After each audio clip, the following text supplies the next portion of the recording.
Hello, সবাই কেমন আছেন? আজকের ওয়েদারটা অনেক সুন্দর, তাই না? আমার ওয়েদারে অনেকের মন খারাপ হয়, ভাবি ইস যদি এটা করতে পারতাম, ইস যদি ওইটা করতে পারতাম।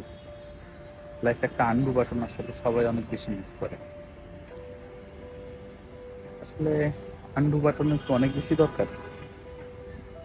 আনডু না থেকে তো অন্যভাবেও ভাবা যায়, অনেক কিছু করা যায়, রিডু করা যায়। একটা জিনিসকে অন্যভাবে ভাবার, অন্যরকম ভাবে দেখার, অন্যরকম ভাবে বোঝার অনেক অপশন আছে।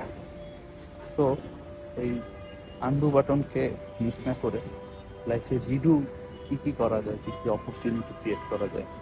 লাইক যেমন আপনি হেলদি লাইফ স্টাইল মেনটেন করতে পারেন, নিজের স্কিল ডেভেলপ করতে পারেন, আদারওয়াইজ কানেকশন বিল্ড আপ করতে পারেন।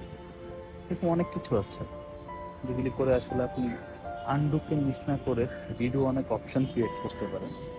আমার কাছে মনে হয় রিডু অপশনের ক্ষেত্রে আমাদের সব থেকে বেশি যে জিনিসটা প্যারা দেয় সেটা হলো আমাদের ইগো।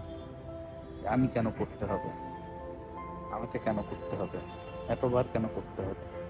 সো আসলে রিডুকে ইগোতে না নিয়ে সেটার সাথে এক ধরনের সমঝোতায় আসতে হয় নিজেকে নিয়ে। এই সমঝোতায় অনেক আমরা আসতে পারি না, এই জন্য আমাদের রিডু অপশনগুলি আসলে ঠিকভাবে কাজ করে না। এই যে ধরুন, আমাদের সামনে অনেক খাবার আছে, আমরা পেট ভরে সে খাবার খেয়ে বসে আছি, সেটা কি আমাদের হেলথের জন্য ঠিক না? তাহলে এই ক্ষেত্রে আমরা কোন স্বার্থটা দেখলাম?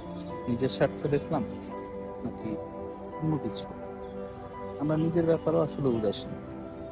সো রিভিউ করতে গেলে, রিভিউ অপরচুনিটিগুলি যখন আপনি খুঁজতে যাবেন, বের করতে যাবেন, তখন আপনাকে উদাসীন হলে হবে না। উদাসীনতায় আসলে রিভিউ অপশনগুলি কাজ করে না। সো একটু একটু করে নিজের ক্ষেত্রে আমরা রিভিউ অপশনগুলি খোঁজার চেষ্টা করি, রিভিউ অপশনগুলি ক্রিয়েট করার চেষ্টা করি, নিজের রিভিউ লিস্ট তৈরি করি। তাহলে আস্তে আস্তে আন্ডু অপশনকে আমরা মিস করতে ভুলে যাবো। আস্তে আস্তে একদিন আমাদের আন্ডুর প্রয়োজন হবে। কখনো পিছনে গিয়ে কোনো কিছু ঠিক না করে সামনে এগিয়ে অনেক কিছুকে ঠিক করানো যায়।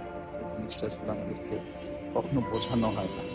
এই জিনিসটা একটা সেলফ রিয়েলাইজেশন, এটা নিজ থেকে বুঝতে হয়। তো এটাই। থ্যাংক ইউ, ভালো থাকবেন সবাই। বাই।